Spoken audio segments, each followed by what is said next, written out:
तो नमस्ते बच्चों, स्वागत है आपका अपने ही चैनल राफ्ट एजुकेशन एक्सेस में। और मैं हूं निखिल सर। तो आज के इस वीडियो में हम लोग पढ़ेंगे मानव नेत्र। ये कक्षा 10 फिजिक्स का दूसरा लेसन है। फर्स्ट लेसन प्रकाश का परावर्तन और अपवर्तन का वीडियो बहुत डिटेल में अपलोड किया जा चुका है। अगर आपने नहीं देखा है तो पहले उसे चैनल पर जाकर देख लें, क्योंकि वहाँ जो लेंस के बारे में बताया गया है तो आपको पता ही है कि हमारे आँखों में भी लेंस होता है और दोनों पार्ट एक दूसरे से रिलेट करते हैं।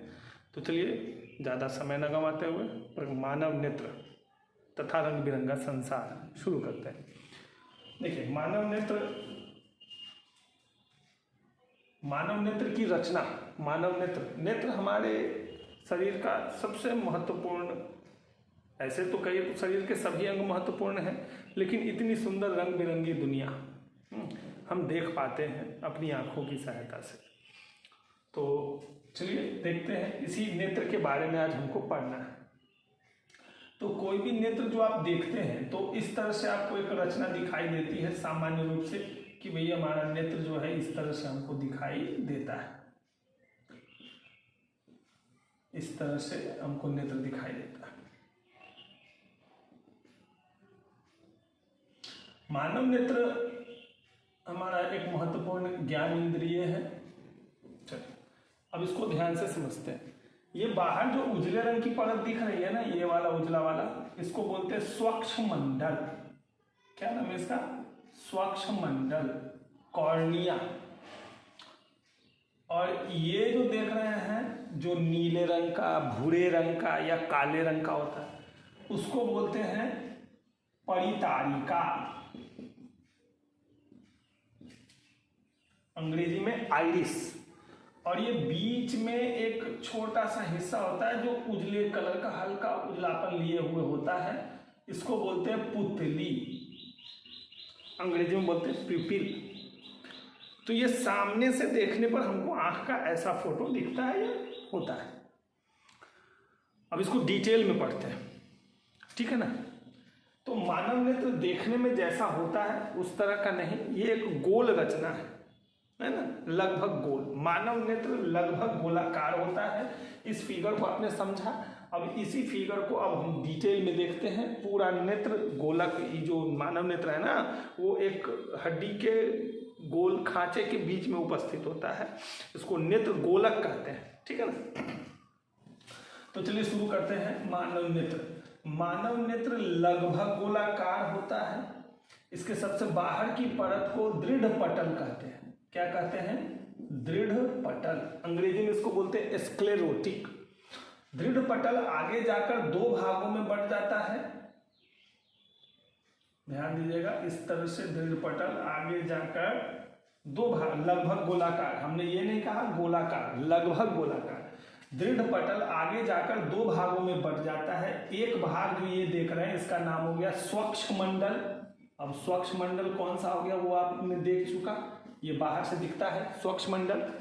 और दूसरा पार्ट जो हो गया उसका नाम हो गया लटकने वाला बंधन, सस्पेंडेड मसल। इसको बोलते हैं लटकने वाला बंधन।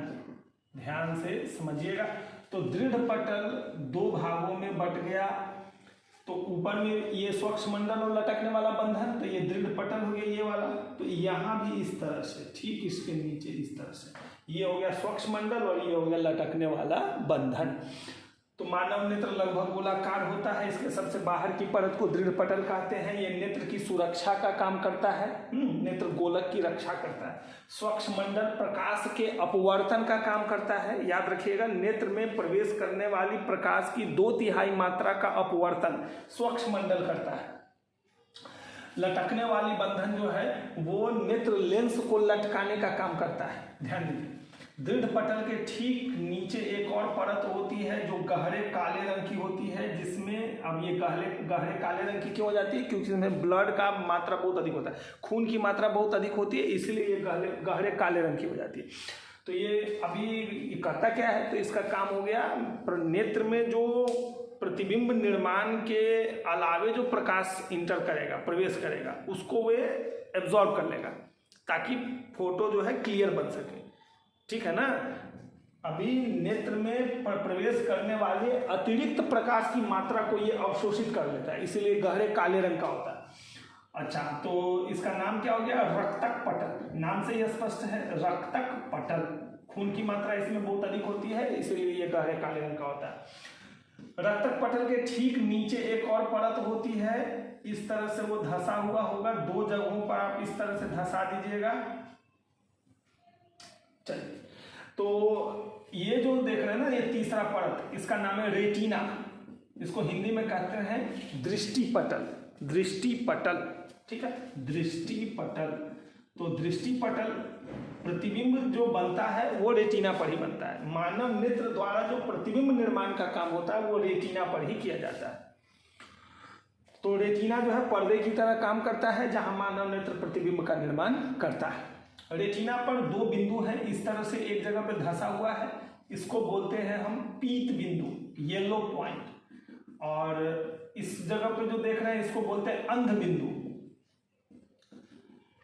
ध्यान दीजिएगा, रेटिना जो है, रेटिना में खास तरह के कुछ तंत्रिकाएं पाई जाती हैं, खास तरह के स्पेशल, है ना, कुछ जो इलेक्ट्रॉन माइक्रोस्कोप से देखने पर कैसा दिखता है। ये रेटिना जो देख रहे हैं ना, तो रेटिना की जो ये परत जो ऐसा दिख रही है, रेटिना के इस परत में, यहाँ देखिए, रेटिना के इस परत में इस तरह से लेयर होता है 2 तरह का, एक छड़ और एक हो गया कोन। इस तरह से छड़ और कोन, ठीक है ना। और इससे तंत्रिकाएं निकली हुई हैं जो मैसेज को लेके आगे ब्रेन तक जाएगा, ये ब्रेन तक ले जाएगा, दिमाग तक ले जाने के लिए, है ना। तो छड़ और शंकु, ये हो गया छड़ और ये हो गया शंकु। छड़ जो है इसका काम हो गया रंग के लिए, और शंकु जो हो गया ये प्रकाश की तीव्रता के लिए, ठीक है ना। हमको जो हमारा नेत्र जो है, तो हमारे नेत्र से हमको दुनिया रंग बिरंगी दिखाई देती है। रंग बिरंगी यानी कि हर तरह का रंग हम समझ पाते हैं, चमक में अंतर समझ पाते हैं। वो इसीलिए क्योंकि रेटिना में छड़ और शंकु होता है, ठीक है ना। छड़ और शंकु जो है प्रकाश सुग्राही होते हैं, और वही जो है किसी भी प्रतिबिंब का कलर आइडेंटिफाई करते हैं। तो अंध बिंदु के पास से जो है इस तरह से कुछ तंत्रिकाएं निकली होती हैं जो ब्रेन को जाती हैं, अभी इस तरह से दिमाग मस्तिष्क तक पहुंचती है। इस तंत्रिका को कहते हैं दृक् तंत्रिका, दृक् तंत्रिका, ठीक है ना। अभी जैसे ध्यान दीजिए, अभी यहां तक को फिर से एक बार फिर से डिटेल में देखिए। मानव नेत्र लगभग गोलाकार होता है, इसका व्यास लगभग 2.3 सेंटीमीटर होता है। मानव नेत्र का सबसे बाहरी परत दृढ़ पटल कहलाता है। दृढ़ पटल नेत्र की सुरक्षा का कार्य करता है। दृढ़ पटल के ठीक नीचे की परत रक्तक पटल कहलाती है। रक्तक पटल नेत्र में प्रवेश करने वाले प्रकाश की अतिरिक्त मात्रा का अवशोषण करता है। रक्तक पटल के ठीक नीचे की परत रेटिना कहलाती है, रेटिना या दृष्टि पटल। रेटिना में प्रकाश सुग्राही अंग होते हैं, छड़ और शंकु, जो क्रमशः रंग और प्रकाश की तीव्रता के लिए उत्तरदायी होते हैं। उसके बाद अभी दृढ़ पटल आगे चलकर 2 भागों में बढ़ जाता है, स्वच्छ मंडल और लटकने वाला बंधन। स्वच्छ मंडल प्रकाश के अपवर्तन के लिए जिम्मेदार होता है, जबकि लटकने वाला बंधन नेत्र लेंस को लटकाने का कार्य करता है। उसके बाद रेटिना में 2 बिंदु होते हैं, पीत बिंदु तथा अंध बिंदु। पीत बिंदु रेटिना में पीत बिंदु पर ही प्रकाश जो है जाकर प्रतिबिंब का निर्माण करता है ना। रेटिना पर फोटो बनता है ना, तो रेटिना में कहाँ, तो रेटिना में पीत बिंदु पर, क्योंकि छड़ और शंकु का कॉन्सेंट्रेशन मात्रा उस पीत बिंदु पर बहुत अधिक होती है। अंध बिंदु से दृक् तंत्रिकाएं निकली होती हैं। एक चीज आप ध्यान दीजिएगा कि यहाँ जो नेत्र में जो लेंस होता है वो लेंस होता है उत्तल, आपने पढ़ रखा है, ये उत्तल लेंस है। नेत्र में जो लेंस होता है वो कौन सा लेंस है, उत्तल लेंस, जिसको बोलते हैं क्रिस्टलाइन लेंस, ठीक है ना। अब नेत्र लेंस सस्पेंडेड मसल, लटकने वाला बंधन और पक्षमाभी पेशियों की सहायता से लटका हुआ रहता है। इस तरह से कुछ धागे जैसी रचना निकली होती है जिसको पक्षमाभी पेशियां और ऐसे बोलते हैं सिलियरी मसल्स। तो नेत्र लेंस सस्पेंडेड मसल और सिलियरी मसल्स की सहायता से लटका हुआ रहता है, ठीक है ना।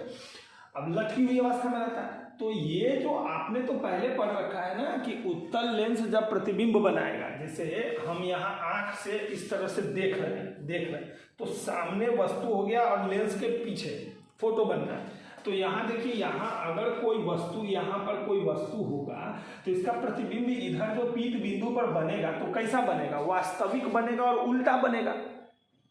ठीक है ना, कैसा बनेगा, वास्तविक और उल्टा। याद रखिएगा, ऑब्जेक्टिव में पूछता है कि दृष्टि पटल पर बनने वाला प्रतिबिंब कैसा होता है, तो वास्तविक और उल्टा होता है। तो एक बात तो स्पष्ट हो गया कि हमको ये प्रतिबिंब दिखाई नहीं देता है, क्योंकि अगर आंख से बनने वाला प्रतिबिंब हमको दिखाई देता, रेटिना पर बनने वाला प्रतिबिंब यदि मनुष्य देखता तो उसको हर एक चीज उल्टी दिखाई देती। ठीक है ना, तो ये रेटिना वाला प्रतिबिंब हमको दिखाई नहीं देता। तो अभी होता क्या है, तो ये जो छड़ और शंकु है ना, वो इस प्रतिबिंब को विद्युत चुंबकीय तरंग में बदल देता है। ठीक है, और वो तरंग ये दृक् तंत्रिका लेकर पहुंच जाती है कहाँ, दिमाग के पास, ब्रेन के पास। ठीक है ना, वो तरंग के रूप में, और तब दिमाग उसके ऊपर फिर से सोचता है, और हमारे पास पहले से जितना दिमाग में फोटो या जो कुछ भी स्टोर होता है उससे उसकी तुलना करता है और फिर हमको बताता है कि ओ ये कौन है या क्या है। ठीक है ना, तो इस तरह से देखने में हमारा जो आंख है वो केवल एंटीना की तरह काम करता है, सिग्नल को कैच किया, और असली जो टीवी हो गया वो दिमाग हो गया। ठीक है, चलिए अब इसके बाद इसके आगे का स्वच्छ मंडल। अब नेत्र में प्रकाश इंटर कैसे करेगा, तो नेत्र में प्रकाश इंटर करने के लिए इस तरह से एक लेयर, इस तरह से खाली जगह हो गया जिसका नाम हो गया पुतली। इसका नाम क्या हो गया, पुतली। पुतली से ही नेत्र में प्रवेश प्रकाश करता है, और पुतली का जो आकार है उसका नियंत्रण, पुतली का आकार, तो पुतली के आकार का नियंत्रण इसके चारों तरफ एक लेयर इस तरह से होती है और उसको बोलते हैं परितारिका। ठीक है, तो परितारिका क्या करता है, परितारिका पुतली के आकार को कंट्रोल किया। जैसे गेट में जो दरवाजा का जो चौकट जो होता है, वो पल्ला जो होता है दरवाजा का, तो उसको बंद करते हैं तो उससे क्या होता है, बीच में का जगह कम ज्यादा होता है। तो उसी तरह से ये परितारिका क्या हो गया, परितारिका ऐसे सिकुड़ेगा, ऐसे परितारिका ऐसे किया तो पुतली का जगह छोटा हो गया तो प्रकाश अंदर में कम जाएगा। परितारिका ऐसे फैल गया तो पुतली का जगह बड़ा हो गया तो प्रकाश ज्यादा जाएगा।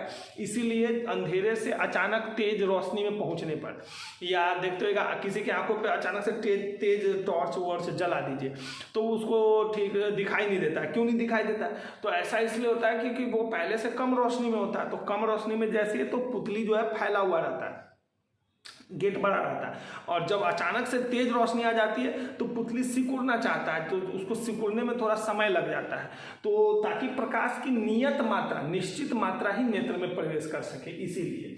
तो ये हो गया मानव नेत्र की रचना। हाँ, एक चीज और है, मानव नेत्र का जो ये शेप है, ये गोलाकार शेप जो है, ये नियमित रूप से रहे, इसी तरह से रहे, इसके लिए इसके अंदर में एक लिक्विड भरा रहता है, जिस लिक्विड को कहते हैं काचाभ द्रव्य। क्या कहते हैं इसको, काचाभ द्रव्य। ये निश्चित रूप से पारदर्शी ही होगा। ये आप समझ ही रहे, क्योंकि यहाँ लेंस है और यहाँ पे फोटो बन रहा है तो बीच में पारदर्शी है ना, होगा, जेली लाइक होता है, जेली के जैसा। और आगे भी कुछ लिक्विड होता है ना। आँख हमेशा जो है भींगा हुआ दिखते रहता है, हमेशा भींगा भींगा रहता है। क्यों रहता है, तो इसमें आगे एक लिक्विड भरा रहता है जो बाहर से जो बैक्टीरिया या वायरस जो भी आजकल देखते हैं ना, ढेर सारा फंगस का जो नाम सब सुन रहे हैं, white fungus, yellow fungus, black fungus, तो ये सब हमेशा वातावरण में रहते हैं। ऐसा नहीं कि अभी आ गया, ये हमेशा से रहते हैं, तो उससे हमारी रक्षा करता है ये नेत्रोद। अब नेत्रोद, जिसको अभी नेत्रोद, ये बाहर से जो भी बैक्टीरिया फंगस जो भी हमारे आंखों में इन करता है उसको वो मार देता है, तो इसको मारने का काम करता है। तो ये नेत्रोद हो गया, तो नेत्र की सुरक्षा। तो इस तरह से हमने नेत्र के बारे में पढ़ा, नेत्र की रचना। तो मानव नेत्र की रचना आपने पढ़ा। अब हम देखते हैं नेत्र के देखने की क्रियाविधि। नेत्र से हमको दिखाई कैसे देता है। होता क्या है कि हमारे बहुत इंपॉर्टेंट टॉपिक पढ़ने जा रहे हैं आप, जिसका नाम है समंजन क्षमता, एकोमोडेशन पावर। तो व्हाट इज एकोमोड, इस फिगर को आप अच्छे से घर पे प्रैक्टिस कीजिएगा, क्योंकि ये बहुत महत्वपूर्ण फिगर है। 5 मार्क्स में कभी कभी फिजिक्स में ये डायरेक्ट पूछ देता है, मानव नेत्र की का सचित्र वर्णन करें, ठीक है ना। तो चलिए अभी हम लोग शुरू करने वाले हैं समंजन क्षमता। किसे कहते हैं समंजन क्षमता? देखिए, समंजन क्षमता जिसको अंग्रेजी में बोलते हैं एकोमोडेशन पावर, मानव नेत्र की वह क्षमता जिससे उसकी फोकस दूरी अपने आप बदलती रहती है उसे समंजन क्षमता कहते हैं।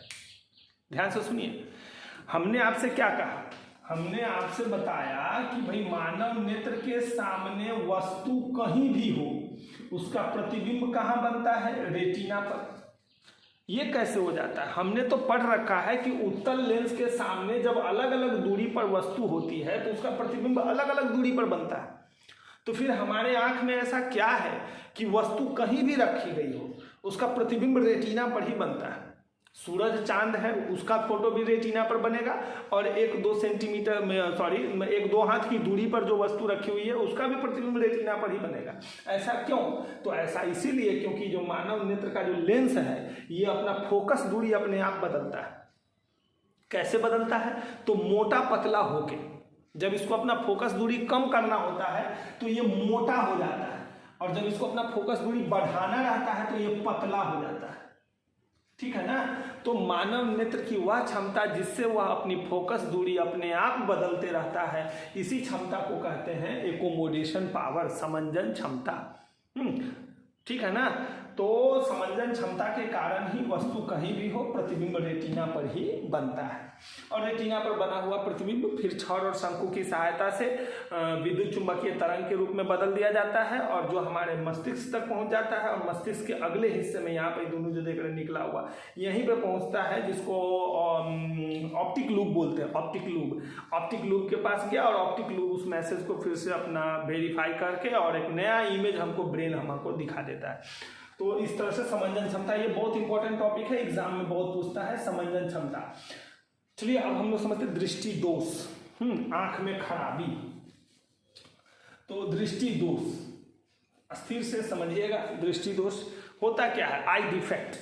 देखिए हमारे नेत्र द्वारा देखने की क्षमता कितनी है, हम कहां से कहां तक देख सकते हैं।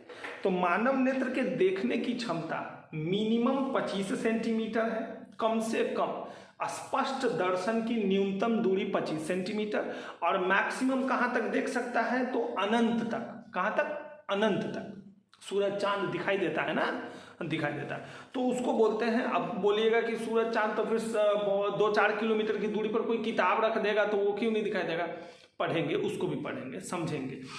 अभी ध्यान देते हैं, पहले मानव नेत्र को दिखाई कहां से कहां तक देता है, तो मिनिमम 25 सेंटीमीटर और मैक्सिमम अनंत, ठीक है ना, इन्फिनिटी तक।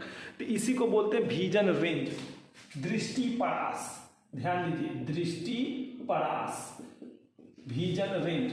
तो व्हाट इज विजन रेंज, दृष्टि परास क्या है, तो मानव नेत्र के देखने की जो क्षमता है, जो निकट बिंदु है इसका, जो सबसे नजदीक का बिंदु कितना हो गया 25 सेंटीमीटर, और जो दूर बिंदु है, दूर बिंदु यानी कि मैक्सिमम जहां तक वो देख पा रहा है, तो वो कितना हो गया अनंत। तो 25 सेंटीमीटर से अनंत तक की जो दूरी है, इसी दूरी को हम क्या कहते हैं, दृष्टि परास। और दृष्टि परास में जब कमी आ जाती है तो इसी को बोलते हैं हम दृष्टि दोष। Simple, decrease in vision range is known as eye defect ना। दृष्टि परास में कमी आ जाना किसी कारण से आ सकती है, चोट लग गया या कुछ डिफेक्ट आ गया, कुछ भी हो सकता है ना, बाय बर्थ हो सकता है। तो किसी कारण से मानव नेत्र के देखने की क्षमता में जो कमी आ जाती है उसी को हम दृष्टि दोष कहते हैं। तो दृष्टि दोष को हम लोग पढ़ेंगे, दृष्टि दोष कितने प्रकार के होते हैं। तो हमें जो 10th के बुक में पढ़ना है वो दृष्टि दोष, हमें 3 प्रकार का दृष्टि दोष पढ़ना है और उसके बाद इसे दूर करने के उपाय भी पढ़ेंगे, सब कुछ पढ़ेंगे। चलिए ध्यान देते चलते हैं। तो अभी तक हमने पढ़ा दृष्टि दोष क्या है। तो सबसे पहला जो दृष्टि दोष हो गया उसका नाम हो गया निकट दृष्टि दोष। देखिए बच्चों, अभी हिंदी मीडियम में क्या करता है आजकल, कभी कभी लगभग 2 साल पहले किया था ये काम कि पूछ दिया था मायोपिया से क्या समझते हैं, ठीक है ना। आपसे नाम ऐसे ना देके, निकट दृष्टि दोष ना देके पूछ दिया था मायोपिया, है ना, ऐसे करके अंग्रेजी नाम को हिंदी में लिख दिया था। तो इसीलिए आप हर एक वर्ड का अंग्रेजी नाम भी जानिएगा ताकि बोर्ड एग्जाम में आता हुआ क्वेश्चन ना छूट जाए, ठीक है ना। तो अभी निकट दृष्टि दोष क्या है पहला, है ना, और इसका कैसे हो जाता है, इसका इलाज कैसे होगा, ध्यान से देखिए। तो चलिए देखिए निकट दृष्टि दोष। पहले ध्यान दीजिए, पहले फोटो को देखते हैं फिर परिभाषा को समझेंगे। अब आपको लगेगा परिभाषा जब बोलेंगे तो आपको लगेगा उल्टा बोला जा रहा है क्या। तो ऐसा दृष्टि दोष जिसमें निकट की वस्तु स्पष्ट दिखाई देती है किंतु दूर की वस्तु स्पष्ट दिखाई नहीं देती, उसे निकट दृष्टि दोष कहते हैं, है ना। जहां का दिख रहा है ना, निकट की वस्तु स्पष्ट दिखाई देती है, निकट की वस्तु स्पष्ट दिखाई देती है और दूर की वस्तु स्पष्ट दिखाई नहीं देती है, तो उसे निकट दृष्टि दोष कहते हैं। अब कहिएगा ये कैसे हो गया भाई, है ना। दूर दृष्टि दोष, ध्यान दीजिए, दूर दृष्टि दोष या दीर्घ दृष्टि दोष, तो दोनों को एक साथ हम समझाते हैं, इससे आपको जल्दी और अच्छे से समझ में आएगा। ध्यान दीजिएगा, निकट दृष्टि दोष और इधर देखते हैं दूर दृष्टि दोष। कंपैरेटिव स्टडी करते हैं, अच्छे से समझ में आएगा। तो निकट दृष्टि दोष में क्या हो जाता है कि निकट की वस्तु स्पष्ट दिखाई देती है किंतु दूर की वस्तु स्पष्ट दिखाई नहीं देती है। और दूर दृष्टि दोष में क्या हो गया कि दूर की वस्तु स्पष्ट दिखाई देती है, निकट की वस्तु स्पष्ट दिखाई नहीं देती है। ये कैसे हो गया, चलिए एक एग्जाम्पल फिगर से समझते हैं। ध्यान दीजिए, जैसे नेत्र गोलक हो गया, मानव नेत्र। निकट दृष्टि दोष में क्या हो रहा है कि निकट की वस्तु स्पष्ट दिखाई देती है, दूर की वस्तु स्पष्ट दिखाई नहीं देती है। तो दूर से जब भी प्रकाश आएगा तो कैसा आएगा, समानांतर आएगा। ये हमने पहला पाठ में ही पढ़ चुका है, पढ़े हैं ना हम लोग फर्स्ट लेसन में, कि अनंत से आने वाली प्रकाश किरणें कैसी होती है, समानांतर होती है। तो निकट दृष्टि दोष के बारे में पढ़ रहे हैं, यानी कि हमको दूर का ठीक से दिखाई नहीं देगा, तो फिर इसका नाम निकट दृष्टि दोष क्यों पड़ा। तो इसलिए पड़ा क्योंकि ये जो लेंस इसको मोड़ेगा ना प्रकाश को, तो रेटिना पर न मोड़ के रेटिना से पहले मिला देगा। प्रकाश को मिलना कहाँ चाहिए, रेटिना पर। हमने अभी पढ़ा है कि प्रतिबिंब कहाँ बनता है, रेटिना पर। अब ये रेटिना पर नहीं मिलने देगा, ये रेटिना से पहले ही मिला देगा। यानी कि आंख में जो ये दोष आया, खराबी आई, ये किसके कारण आया, प्रतिबिंब निकट में बन गया इसलिए आया। तो एग्जाम में आपसे पूछ देगा कि निकट दृष्टि दोष में प्रतिबिंब कहाँ बनता है, तो आप बोलिए रेटिना से पहले, ठीक है ना। अब रेटिना से पहले ऐसा क्यों हो गया, कारण, इसका कुछ तो कारण होगा भाई। तो सिंपल है, ये ज्यादा प्रकाश को ज्यादा मोड़ दिया। अब जैसे ये लेंस है ना, ये लेंस प्रकाश को क्या कर लिया, इसको वहां न ले जाके इसको नजदीक में लाया, ज्यादा मोड़ दिया, बेंड कर दिया, ज्यादा बेंड कर दिया। इसीलिए तो ज्यादा बेंड कर दिया, यानी कि इसकी क्षमता क्या हो गई, बढ़ गई। तो इसको क्या करना पड़ेगा, इसको फैलाना पड़ेगा। जैसे इस फोटो को थोड़ा और बड़ा करके हम दिखाते हैं, चलिए ध्यान दीजिएगा तो अच्छे से समझ में दिखेगा और समझ में आएगा। अनंत से प्रकाश आया, अब ये क्या किया, इसको मिलाना था रेटिना पर, मिला दिया। ये कहाँ, रेटिना से पहले। इसको रेटिना पर अगर हम भेज देंगे तो स्पष्ट रूप से दिखाई देने लगेगा। तो इसके लिए क्या करना पड़ेगा, इसके लिए यहाँ पर एक प्रकाश को फैलाने वाला लेंस लगाना पड़ेगा, फैलाने वाला। तो यहाँ पे हम अवतल लेंस लगा दिए। ध्यान दीजिए, उपचार देख रहे हैं, अवतल लेंस। इस जगह पर क्या किया गया, अवतल लेंस लगा दिए। अब ये अवतल लेंस जो प्रकाश आ रहा है इसको यहाँ पे क्या करेगा, फैला देगा। अब इस प्रकाश को ऐसे नहीं जाने देगा, ये ऐसे नहीं जाएगा, इस तरह से नहीं जाने देगा। इस प्रकाश को क्या करेगा, इस लेंस पर जाने से पहले प्रकाश को क्या करेगा, फैला देगा। ऐसे फैला दिया और फिर ये लेंस इसको क्या करेगा, मोड़ देगा। तो यानी कि जो प्रकाश यहाँ पे मिल रहा था वो वापस यहाँ रेटिना पे चला गया, तो उसको स्पष्ट रूप से दिखाई देने लगेगा। तो निकट दृष्टि दोष को आपने समझा कि निकट दृष्टि दोष में क्या हो जाता है कि निकट की वस्तु स्पष्ट दिखाई देती है किंतु दूर की वस्तु स्पष्ट दिखाई नहीं देती है। दूर की वस्तु स्पष्ट दिखाई क्यों नहीं देती है, क्योंकि उसका प्रतिबिंब रेटिना से पहले बन जाता है। क्यों बन जाता है, यानी कि निकट दृष्टि दोष का क्या कारण है, तो दो कारण हो सकते हैं। या तो नेत्र गोलक बड़ा हो गया, अब लेंस ठीक ही है, अब गोलक बड़ा हो गया, तो बड़ा हो गया तो रेटिना पीछे नहीं चला जाएगा। तो या तो गोलक में गड़बड़ी हो सकती है, नहीं तो नेत्र लेंस क्या हो गया, तो नेत्र लेंस मोटा हो गया। तो मोटा हो गया तो उसका फोकस दूरी कम हो गया, तो उसको नजदीक में मोड़ दिया। ठीक है ना। इलाज कैसे होगा, तो अवतल लेंस से होगा। समझ में आया। चलिए अब दूर दृष्टि दोष। तो दूर दृष्टि दोष में क्या होता है, ध्यान दीजिए। दूर दृष्टि दोष में क्या होगा, सिंपल है, दूर की वस्तु स्पष्ट दिखाई देती है, निकट की वस्तु स्पष्ट दिखाई नहीं देती है, उसे दूर दृष्टि दोष कहते हैं।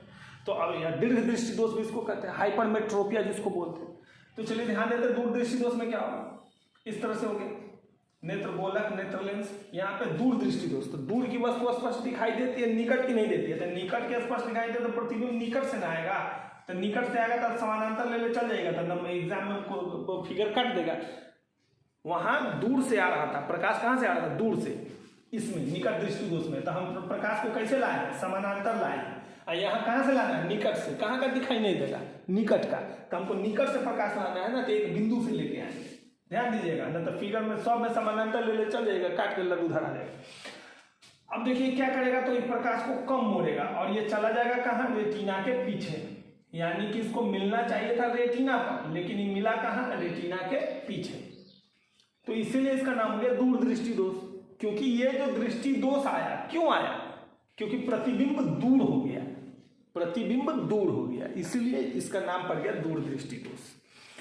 तो दूर दृष्टि दोष किसे कहते हैं, तो वैसा दृष्टि दोष जिसमें निकट की वस्तु स्पष्ट दिखाई नहीं देती है और दूर की वस्तु स्पष्ट दिखाई देती है, उसे दूर दृष्टि दोष कहते हैं। इस दृष्टि दोष में प्रतिबिंब रेटिना के पीछे बन जाता है।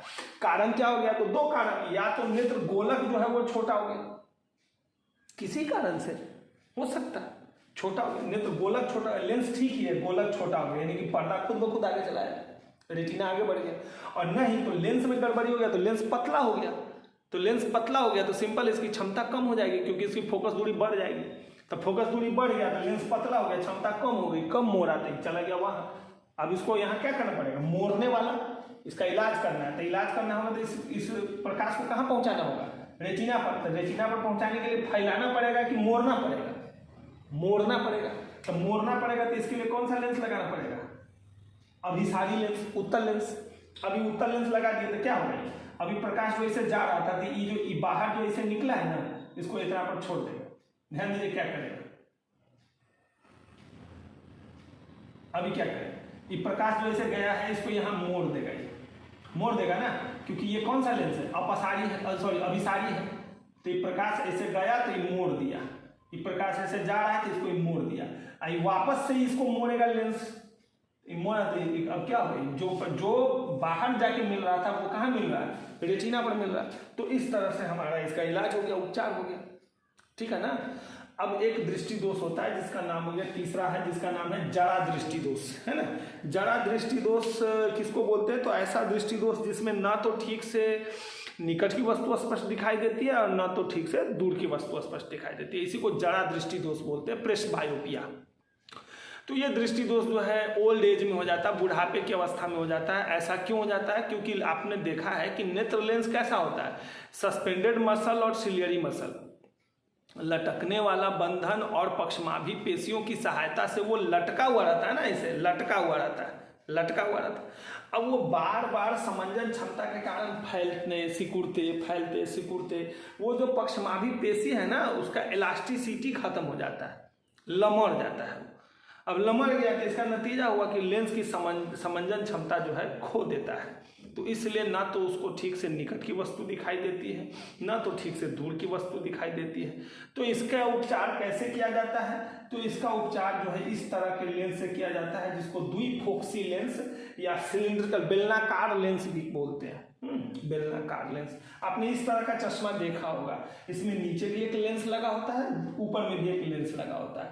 तो नीचे यानी कि निकट का चीज देखना है, किताब को भी पढ़ना है तो नीचे से देखेंगे, तो यहाँ पे लगा रहेगा उत्तल लेंस, और दूर का चीज देखना है तो यहाँ ऊपर में लगा रहेगा अवतल लेंस। तो इस अवतल लेंस, तो इस प्रकार से इसका उपचार किया जाता है। तो अपना जो ये चैप्टर है 2 भागों में बटा हुआ है, मानव नेत्र तथा रंग बिरंगा संसार। हमने इस भाग में देखा मानव नेत्र और दृष्टि दोष। अगले भाग में हम लोग देखेंगे रंग बिरंगा संसार, यानी कि प्रिज्म और वायुमंडलीय अपवर्तन से संबंधित सभी बातों को पढ़ेंगे। तब तक के लिए धन्यवाद, बाय बाय।